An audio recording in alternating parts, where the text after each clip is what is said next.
Astăzi vorbim despre implanturile mamare. Acestea sunt dispozitive medicale care ajută la mărirea sau modificarea formei sânilor. Sunt realizate dintr-o coajă de silicon umplută cu gel de silicon sau soluție salină.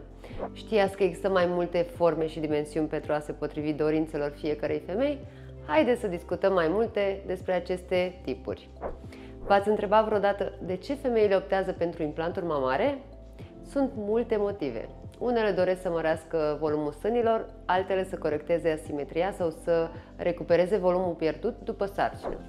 Dar este în primul rând despre încrederea în sine și dorința de a-și îmbunătăți imaginea corporală. Dacă ar fi să faceți o schimbare, care ar fi motivul vostru? Consultația cu un chirurg este esențială înainte de operația de mărire a sânilor. În această întâlnire vom discuta despre așteptările tale, istoricul medical și ce tip de implant ți se potrivește. Știați că vom vorbi și despre tipul de incizie, riscuri și etapele de recuperare. Vă voi ajuta să înțelegeți tot ce trebuie să știți pentru a lua cea mai bună decizie. În timpul operației de mărire a sânilor, care durează aproximativ 1-2 ore, se face o incizie în zona selectată. Se creează un spațiu sub țesutul mamar sau sub mușchiul pectoral, unde se introduce implantul. Incizia se închide apoi cu suturi și este bandajată pentru susținere. Știați că aceasta este doar o parte din întregul proces? Haideți să vedem mai departe cum funcționează fiecare etapă. Există mai multe tipuri de incizii pentru introducerea implanturilor.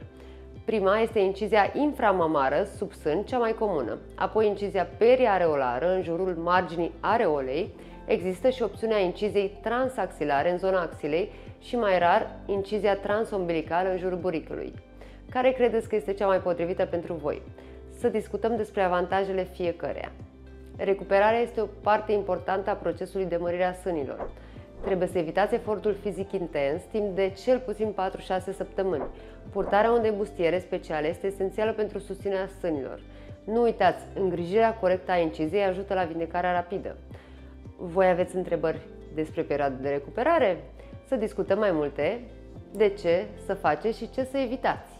Implanturile mamare nu sunt permanente. Majoritatea trebuie înlocuite la fiecare 10-15 ani.